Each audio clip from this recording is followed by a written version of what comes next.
તો અમદાવાદની વિશ્વ પ્રસિદ્ધ અને ઐતિહાસિક ભગવાન જગન્નાથજીની રથયાત્રાને વધુ ભવ્ય અને સુવ્યવસ્થિત અને સુવિધાસભર બનાવવા માટે અમદાવાદ મ્યુનિસિપલ કોર્પોરેશન દ્વારા મહત્વાકાંક્ષી નવીનીકરણ પ્રોજેક્ટ હાથ ધરવામાં આવ્યો। આશરે 50 કરોડ રૂપિયાના ખર્ચે અમલમાં મુકાયેલા આ પ્રોજેક્ટને 3 તબક્કામાં પૂર્ણ કરાશે। હાલમાં પ્રથમ તબક્કાની કામગીરી લગભગ 90% સુધી પૂર્ણ થઈ ચૂકી છે। રથયાત્રા રૂટ પર ફૂટપાથ, આધુનિક સ્ટ્રીટ લાઇટ, રોડ ઇન્ફ્રાસ્ટ્રક્ચર અને અન્ય નાગરિક સુવિધાઓનો વિકાસ કરવામાં આવી રહ્યો છે। ખાસ કરીને જૂના અમદાવાદના ઐતિહાસિક અને સાંસ્કૃતિક વારસાને જાળવી રાખવાના હેતુથી સમગ્ર રૂટને હેરિટેજ લુક આપવામાં આવી રહ્યો છે। તારીખ 16 જુલાઈ 2026ના રોજ ભગવાન જગન્નાથની 149મી રથયાત્રાનું આયોજન થવા જઈ રહ્યું છે, જેના ભાગરૂપે અમદાવાદ મ્યુનિસિપલ કોર્પોરેશન દ્વારા જમાલપુર મંદિરથી દાણાપીઠ ઓફિસ સુધીનો જે પટ્ટો છે એ રથયાત્રા રૂટના ફેઝ 1 તરીકે વિકસાવવાની કામગીરી શરૂ કરેલી હતી, જેનું 90% કામગીરી પૂર્ણ થઈ ગઈ છે અને રથયાત્રા પહેલાં આખો રૂટ પૂર્ણ થઈ જશે એ પ્રકારની કામગીરીનું આયોજન કરવામાં આવેલું છે।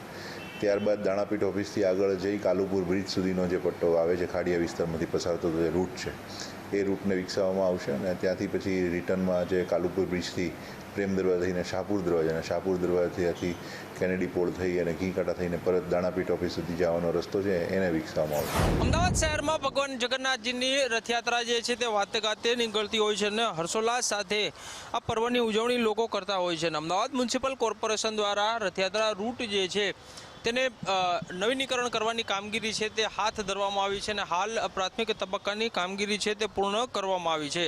આ સમગ્ર કામગીરી 3 તબક્કામાં ચાલશે। પ્રથમ તબક્કો એટલે કે જગન્નાથ મંદિર છે અને ત્યાંથી મ્યુનિસિપલ કોર્પોરેશન સુધી, અને બીજો તબક્કો જે છે તે મ્યુનિસિપલ કોર્પોરેશનથી ખાડિયા સુધી, જ્યારે ત્રીજો તબક્કો જે છે તે કાળુપુર બ્રિજથી લઈ અને સરસપુર જગન્નાથ મંદિર છે ત્યાં સુધીનો ડેવલપ કરવામાં આવનાર છે। અલગ અલગ ડિઝાઇનો સાથેના સર્કલ સાથે જ આજે સ્ટ્રીટ લાઇટ લગાડવામાં આવી છે। આ પ્રમાણેની સ્ટ્રીટ લાઇટો જે છે તેના સાથે સમગ્ર રૂટ છે તેને ડેવલપ કરવાની કામગીરી છે તે હાલ ચાલી રહી છે। સમગ્ર કામગીરી પાછળ અંદાજિત લગભગ 50 કરોડનો ખર્ચો થશે। આ રથયાત્રાનો પર્વ હોય છે ને ત્યારે નહીં માત્ર અમદાવાદીઓ પરંતુ ગુજરાતભરમાંથી લોકો અહીં આવતા હોય છે ને એક સારી છાપ લઈ, હેરિટેજ લુકની છાપ લઈ અને અહીંથી જાય તેવો પ્રયાસ કોર્પોરેશન દ્વારા કરવામાં આવી રહ્યો છે। કેમેરામેન મેહુલ પટેલ સાથે